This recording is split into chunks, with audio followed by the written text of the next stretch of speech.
Maintenant, on va voir un film de quelqu'un qui n'appartient à aucun gang, ni au gang de la Fémis, ni au gang pas au gang de la Kassovitz. Fémis. En tout cas, je me sens Non, pas. mais ça me plaît de dire ça fait une liaison comme ça. Alors, il n'appartient à aucun gang. Il s'appelle Gérard Courant et depuis 1973, il fait des films qui ne ressemblent à aucun autre film puisque, vous allez voir, il va nous le dire. Gérard Courant.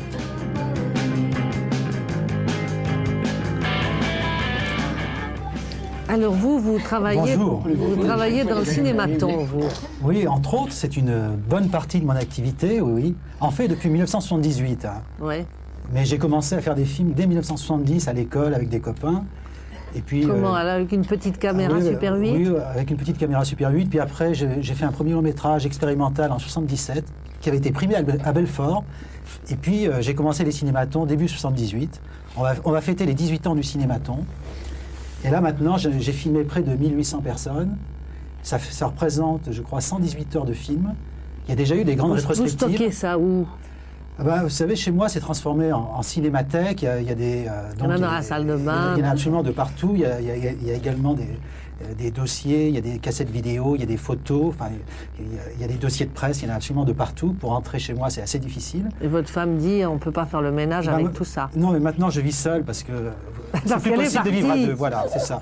Donc, maintenant, il faut que j'habite dans une grande maison et je réglerai tous mes problèmes. Et sans enfants surtout, parce que sinon, ils vous déchirent tout. Oui, là, s'il y avait des enfants, là, ça serait terrible. Donc, expliquez-nous, vous avez mis des tas de gens, de Wim Wenders à Faude, Jean-Luc Godard, au Gloupier, l'entarteur du cinéma. Vous le connaissez, oui.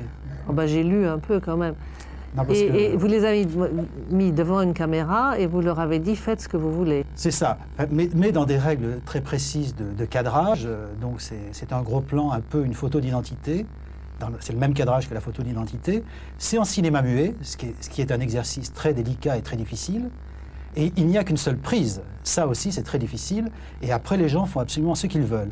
Ils peuvent même utiliser des objets s'ils le désirent.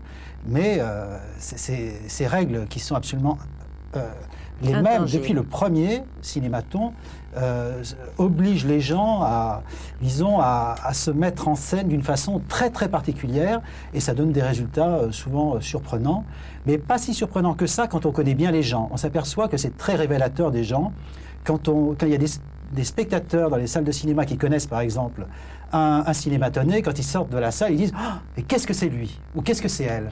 alors qu'il n'y a pas la parole. Comme quoi la communication peut très bien passer par autre chose que la parole. Mais vous ne vous foulez pas beaucoup en faisant ça. C'est le film sans doute le plus paresseux de toute l'histoire du cinéma, vous savez. Moi, mes frères, si vous voulez, ce sont les frères Lumière. Eux, c'est... Les frères? Oui, c'est bon, oui. Bon. De rêve, oui. Voilà. Mais eux faisaient un peu la même chose, en définitive. Ils posaient leur caméra dans leur tout premier film et ils filmaient un événement. Alors évidemment, le cadrage était très étudié. Là, ils n'avaient que 50 secondes de pellicule, mais c'était un plan fixe. Et moi, j'ai toujours dit dès le début, dès mes premiers cinématons, que les cinématons étaient un hommage aux frères Lumière. Je n'ai pas attendu le centenaire du cinéma pour le dire, mais j'avais fait un gros livre sur le cinématon avec 1000 photos extraites des 1000 premiers cinématons, et le livre était dédié aux frères Lumière. Donc, je suis lyonnais en plus, donc il y avait quelque chose au départ. Il y a quelque chose dans l'air de Lyon qui est cinématographique. Voilà, absolument. Mais alors, quand on a pensé vous inviter dans cette émission, on s'est dit, essayons de trouver le film où la personne cadrée fait le plus de choses. Oui, c'est très difficile. Vous nous avez indiqué. Il y a une sorte, il y a un peu une surenchère parce qu'il y a des gens qui font oui, mais il y a des gens qui ne font rien, puis il y en a d'autres qui font plein de choses. Alors quand il y a des futurs cinématonnés qui voient une personne qui fait beaucoup de choses, elle se dit je vais essayer de faire mieux. Alors il y a un peu une surenchère comme ça. Bon, nous on s'est dit qu'avec Terry Gilliam, il se passerait quand même sûrement quelque chose. Et voilà le Terry Gilliam.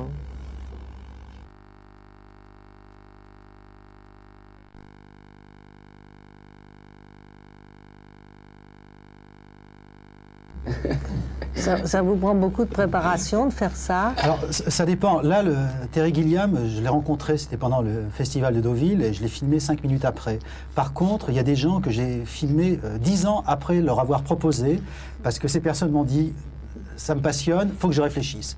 Et je les revois un an Il mettait après. 10 ans à réfléchir. Ah oui, je connais Jean-Paul Fargier, le vidéaste. Lui, ça a pris exactement 10 ans entre la proposition et le tournage. Chaque fois que je le voyais, il me disait « Je ne suis pas encore tout à fait prêt, mais dès que je serai prêt, je te préviendrai. » Et un jour, je le vois, il me dit « Je suis prêt, on tourne quand tu veux. » Et donc, lui, il l'a vraiment complètement préparé, il l'a vraiment pensé complètement, et c'est vrai que le résultat est très étonnant. Qu'est-ce qu'il a fait? Il est filmé dans sa cave, en train de déguster un vin qu'il fabrique, parce qu'il a des vignes du côté de Nîmes. C'est un hommage à son père. Enfin, il y a tout. C'est vraiment quelque chose de très étonnant. Il fait passer tout son vécu dans ces 3 minutes et demie, puisque ça dure à chaque fois 3 minutes et demie. Mais alors, ce sont les sujets qui vous demandent les décors? Parce que lui, il vous a dit, j'aimerais bien que ce soit dans ma cave. Ah oui, oui. Dans la contrainte, c'est le plan fixe. Oui, bien sûr, la contrainte. Oui. Mais alors, après, on dans la négocie mesure le du décor. possible, Ouais. je leur propose, je leur dis, voilà, quel est le lieu où vous voulez être filmé. Alors très souvent, les gens disent chez moi. Mais ce n'est pas toujours aussi simple. Si je filme, par exemple, au Festival de Cannes, déjà là, il y a des contraintes. On va se retrouver souvent Sur dans la des Croisette. extérieurs, sur la Croisette, dans différents endroits, sur la terrasse de l'ancien palais du Festival. Bon, là, c'est différent. Mais j'aime bien leur donner la possibilité du choix du lieu, car les contraintes du cinématon sont telles, elles sont extrêmement perverses, je le sais très bien, elles sont extrêmement difficiles, mais je leur laisse quand même ce choix-là, et c'est très important parce que de filmer les gens dans des endroits où ils se sentent bien, ça leur permettra, disons, de faire passer peut-être encore plus de choses d'eux-mêmes. Car ce qui est très important, c'est que en aucun cas, je leur dis quoi que ce soit. En aucun cas, je leur impose une idée de mise en scène ou simplement une idée. Je me refuse. Si la personne me dit qu'est-ce que je pourrais faire, je lui dis c'est ton problème. Je veux que ce qu'elle fera sur l'écran vienne d'elle à 100%. Mais alors ça vous coûte de l'argent, un peu. Ça vous rapporte C'est-à-dire rien. qu'au début, moi je disais toujours, le cinématon est le film le moins cher de l'histoire du cinéma. Ouais. J'ai révisé quand même cette définition parce que avec le nombre de films, parallèlement, je tire des photogrammes, on en fait des cassettes vidéo, tout ça. L'ensemble et sur la quantité, sur le nombre d'heures, ça commence évidemment à faire beaucoup de. Quand même, vous le vendez. Ah ben, il y a des gens, j'ai des collectionneurs qui sont intéressés, qui achètent régulièrement des cassettes, des portraits qui les intéressent. Et puis aussi, il y a des cinématonnés qui désirent avoir dans leur vidéothèque leur propre cinématon pour le montrer à leurs amis. En fait, pour faire de la publicité du cinématon, pour convaincre aussi d'autres amis d'être filmés. C'est une sorte de famille, le cinématon. Mais alors justement, par exemple, le 23 janvier à l'Épée de Bois, vous montrez des portraits d'écrivains. Oui. Alors ça se passe comment? Vous amenez vos portraits, les gens payent leur entrée, vous gagnez combien alors là-dessus? Non, mais là, à l'Épée de Bois, pendant toute la saison, une fois par mois, on fait une séance sur un thème précis. Donc, en novembre, on a présenté, par exemple, 20 cinématons de communistes. En décembre, 20 cinématons de buveurs. Là, on a choisi 20 cinématons d'écrivains. D'écrivailleurs. Voilà. Donc, on les extrait de la collection, on les montre dans une salle de cinéma. Les gens viennent, ils voient les programmes dans les journaux et ils vont voir ça, à la limite, comme un film comme les autres. Ils sont devenus buveurs ou non? Ils étaient buveurs au départ. Bonjour monsieur, vous êtes buveur, vous m'intéressez pour mon cinématon, je vais vous filmer. Ou alors il se trouve que dans le cinématon, ils se sont mis à boire, donc ils sont devenus des buveurs. Là, ce sont des gens qui boivent pendant leur cinématon. Oui, alors peut-être qu'il y a des gens qui ne sont pas du tout buveurs dans la réalité et qui... C'est le cinématon, ils se disent je vais boire. Ça, il y a certaines personnes, je ne connais pas leur vie extra-cinématographique. Mais vous vous êtes pas dit une fois, j'aimerais bien faire un film quand même où les gens fassent ce que je leur dis? Oui, mais moi j'ai fait également beaucoup d'autres films parallèlement au cinématon. Dans un domaine qu'on dit cinéma expérimental, cinéma de recherche, moi j'ai fait quand même une dizaine de longs métrages, dont plusieurs ont été présentés à Perspective du cinéma français à Cannes, dont l'un était sorti qui s'appelle Les Aventures d'Éditeur Lay il y a quelques années. Mais j'ai toujours été fasciné par la recherche. Moi, pour moi, je suis un peu une sorte de poète comme ça. Moi, j'aime bien travailler tout seul dans mon coin. Que je fasse des courts-métrages, des cinématons ou des longs-métrages, c'est toujours de façon complètement artisanale. Alors, je me débrouille avec mes propres moyens, où j'ai été aidé à plusieurs reprises par des producteurs indépendants, voire par des mécènes, par Dominique Paigny, à une époque, il y a 15 ans, quand il était pas encore à la Cinémathèque française. Dominique Paigny m'avait beaucoup aidé. Et comme ça, bon, les gens me connaissent, j'ai réussi à trouver un peu d'argent et à faire toutes sortes de films. Je tourne sans arrêt, n'importe quoi. Alors maintenant, de toute façon, vous avez Sam Carman à faire, puisque j'espère vous voir prenez le son film. adresse. Et vous puis aussi, quand hein, ils vous seront un petit peu plus grands, hein, mais non, au contraire, vous les moi, prenez ça même m'intéresse très jeunes, beaucoup. même très jeunes. Bien sûr, j'ai été le premier à filmer Sandrine Bonner en 1982. Ça m'est arrivé souvent de filmer des gens tout à fait au début, parce que c'est par des amis ou c'est par des parents. J'ai filmé Julie Delpy alors qu'elle avait 13 ans, par exemple, parce que je connaissais ses parents. Alors, mais bien sûr, mais on est là pour se rencontrer, vous échanger en avez 6 d'un coup. Voilà, mais bien sûr. Eh bien, merci. Nous avons bien réussi à faire plusieurs cinématons ce soir. Alors maintenant, les petites nouvelles.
de voler les mouches que Gérard Courant fait depuis une bonne quinzaine d'années, peut-être 20 ans, son cinématon. Je vous propose tout de suite de regarder un court extrait de votre cinématon, Gérard Courant.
Il a changé de look, notre Noël Godin, il mange moins, là, il est devenu svelte. Hein, c'est parce que vous les mettez sur la figure des gens, les tartes à la crème, avant vous les mangiez, c'est pour ça que vous êtes plus mince. C'est ça la vraie dialectique séditieuse. Oui, exactement. Alors Gérard Courant, est-ce que vous pouvez nous expliquer votre démarche? On a fait un court extrait de votre démarche, donc depuis... 18 ans, 18 exactement. J'ai fait les 18 ans le 7 février, donc j'ai fait le premier cinématon le 7 février 1978. Qu'est-ce qu'un cinématon? Alors, le cinématon, c'est un portrait d'une personnalité des arts ou du spectacle. Donc il y a des cinéastes, il y a des écrivains, des peintres, des comédiens, qui sont tous filmés exactement dans le même concept, dans le même moule, je dirais. Donc c'est un plan séquence qui dure pendant 3 minutes et demie, en cinéma muet. C'est un gros plan, comme on a pu le voir là. La caméra est fixe. Et les gens qui sont filmés font absolument ce qu'ils veulent. Et donc, le portrait de Noël Godin a été filmé il y a quand même 14 ans. Donc, c'est un peu normal qu'il ait évolué, que ses cheveux aient un petit peu, comme les miens d'ailleurs, un petit peu blanchis. Mais donc, pour moi, c'est une aventure comme ça que je mène. Je filme un peu de partout au gré de mes voyages. Alors, c'est pour enregistrer la mémoire de ces gens, le visage de ces gens. On a vu tout à l'heure les images de Juliette Berthaud qui sont bouleversantes à revoir aujourd'hui. Oui, enfin, ce qui m'intéressait dès le départ, c'était de créer une sorte de mémoire, parce que quand j'ai commencé, je me suis aperçu qu'il y a plein de gens que j'admirais, souvent des gens du début du siècle, mais même des gens d'après-guerre, des grands artistes, et il y avait pratiquement très très peu d'images sur eux, et quelquefois il n'y en avait pas. Et j'ai voulu vraiment conserver une mémoire de gens qui sont souvent des grands pour moi, qu'on ne voit pas. Donc, a priori, vous allez chercher les gens que vous aimez. Alors, ça a été comme ça, une sorte de cercle. J'ai filmé d'abord les gens que je connaissais au départ, donc j'ai filmé un peu tous les gens que je connaissais. Puis après, bon, ça s'est un peu élargi. Je suis allé voir des gens que j'admirais souvent, et puis des gens que j'ai filmés. Tous ont accepté. On jouait les entremetteurs. Alors, des gens que je filmais m'amenaient des gens amis à eux, et pratiquement tout le monde a accepté, à part une exception comme Éric Rohmer, mais Rohmer refuse systématiquement. Il n'aime pas l'image, oui. Mais ça a été comme ça. Donc je disais que j'ai filmé un petit peu de partout, à Paris, bon, à Cannes, évidemment, au gré de tous mes voyages. Et donc aujourd'hui, ça fait à peu près 1800 portraits, 118 heures de film. Et donc il y a eu des rétrospectives où on a déjà tout montré. Alors voilà, au cinéma L'Épée de Bois à Paris, on va pouvoir au cinéma L'Épée de Bois, oui, on en voit régulièrement. Portraits d'écrivains. Voilà, c'est ça, on envoie 20 portraits d'écrivains le mardi prochain, avec Solers, Michel Déon, Dutour, Scarpetta, et beaucoup d'autres.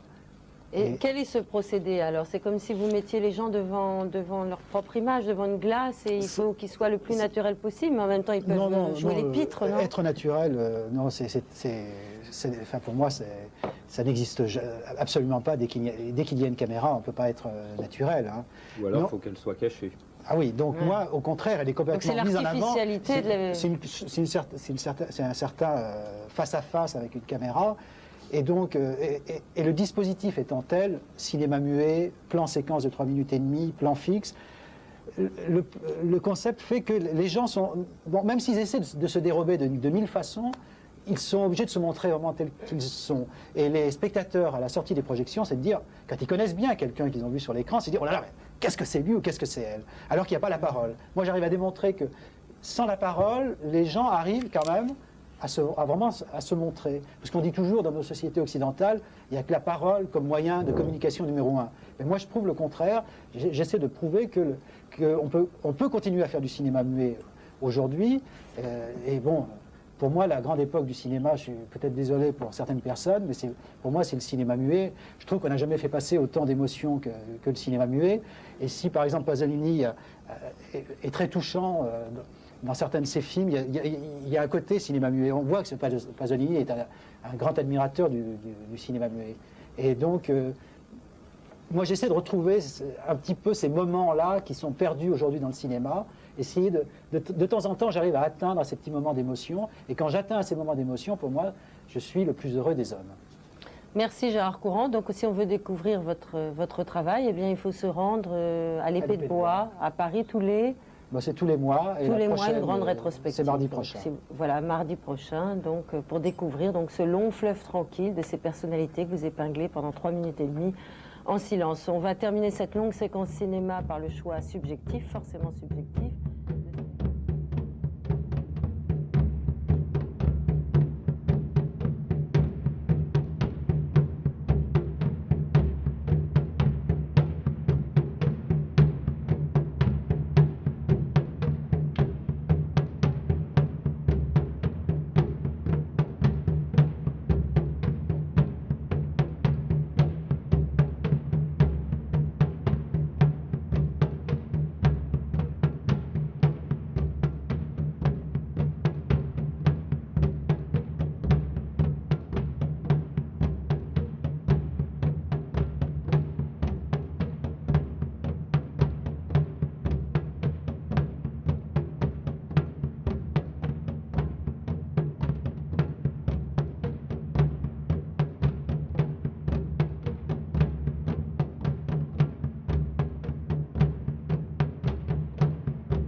qu'il ne voulait plus attendre des réponses d'hypothétiques producteurs, il décide, il y a 18 ans, de tourner son film, le plus long du monde, 118 heures à ce jour, et ce n'est pas fini.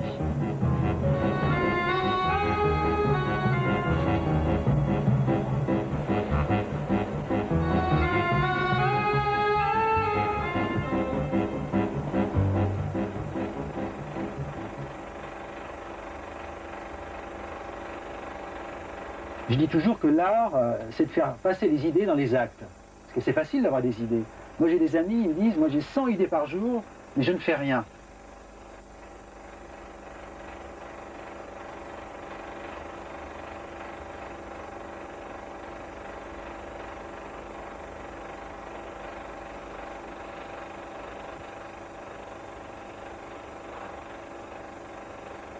Moi je réponds qu'il suffit d'en avoir une par an et d'arriver à la concrétiser. Cinématon, le plus long film de l'histoire du cinéma, maintenant fait 120 heures. Quand il y a une rétrospective intégrale, comme il y a déjà eu dans le passé, et ça dure pendant des journées et des journées entières, quelquefois même pendant plusieurs semaines. Est-ce que tu es fou? Ben, je suis fou de cinéma, donc si je devais attendre 1 an ou 2 ans avant de faire un film, sans pouvoir filmer, je serais encore plus fou que je ne le suis. Et donc, comme moi, ma passion, c'est de faire des films, j'ai trouvé un biais, notamment le cinématon, qui me permet de filmer complètement régulièrement, sans interruption. Et donc, si filmer un peu tous les jours, c'est de la folie, je suis vraiment très heureux d'être fou.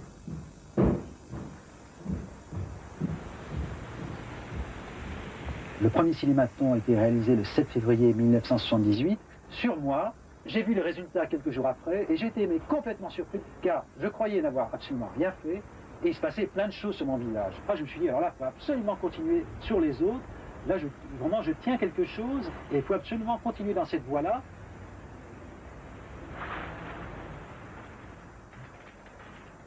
Je vais t'expliquer les règles du cinématon qui sont appliquées absolument à toutes les personnes que je filme. Tout le monde, depuis le premier cinématon qui a été réalisé il y a 18 ans, tout le monde a les mêmes règles. Alors, ces règles sont, le cadrage, c'est un gros plan. C'est un cadrage comme ça. La caméra, donc, la caméra, elle est fixe. C'est un plan séquence, ce qui veut dire qu'il n'y a aucune interruption pendant le tournage. Il n'y a qu'une seule prise, on ne peut pas recommencer. C'est du cinéma muet et tu es libre de faire ce que tu veux pendant ces 3 minutes 25 secondes. C'est bien? Voilà. Moi je suis prêt, je peux commencer. Es-tu prête? Alors, je commence. Ça tourne.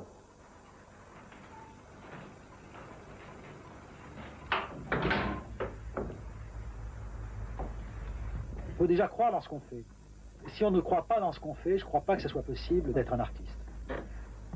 À partir du moment où on croit dans ce qu'on fait, bon, évidemment, on arrive à le faire croire aux autres.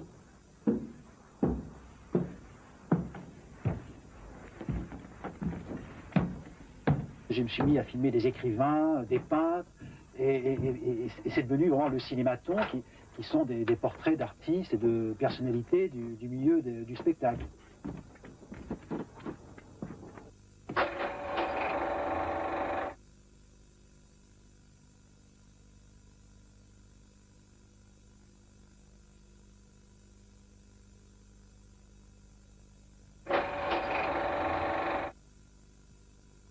Ça m'intéressait aussi beaucoup de filmer des gens qui étaient très connus et célèbres, de montrer, je ne dis pas une image meilleure, là n'est pas le problème, une image complètement différente.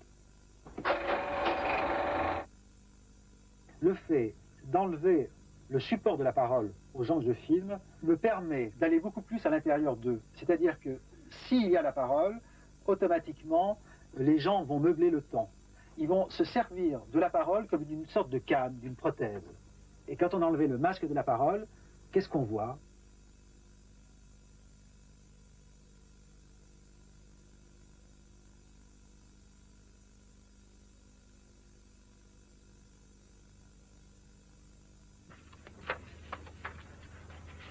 Voilà le 1800e cinématon.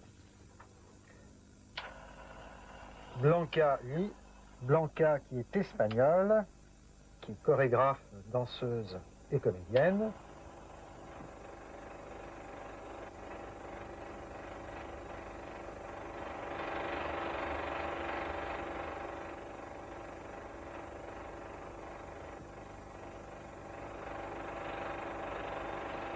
Quelle surprise ça a été quand j'ai fait les premières projections et quand j'ai eu des réactions absolument surprenantes, inespérées du public.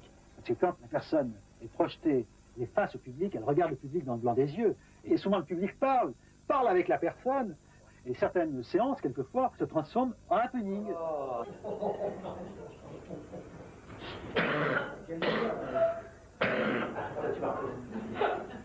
Plus cinématographe que toi, je dis bien.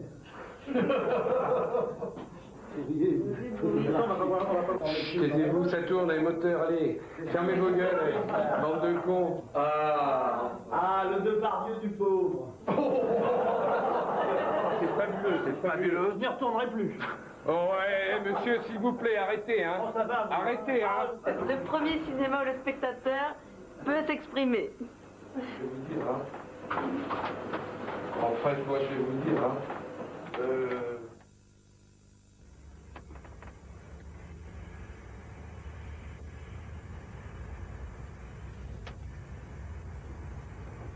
Un cinématon filmé dans un train est-il un plan fixe ou un travelling? Et là, par exemple, j'ai inscrit sous le cinématon de Maryse Vavasseur, journaliste, qu'attend-elle? Je ne le savais pas. Elle était victime d'une leucémie et elle est morte 2 ans après. Je l'ai appris des années plus tard.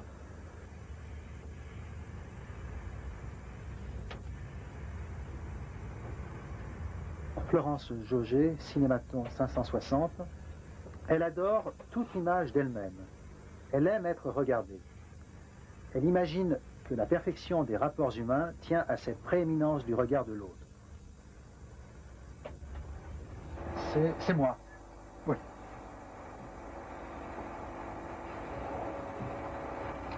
Je me rappelle des images avec émotion. C'est donc que je vieillis.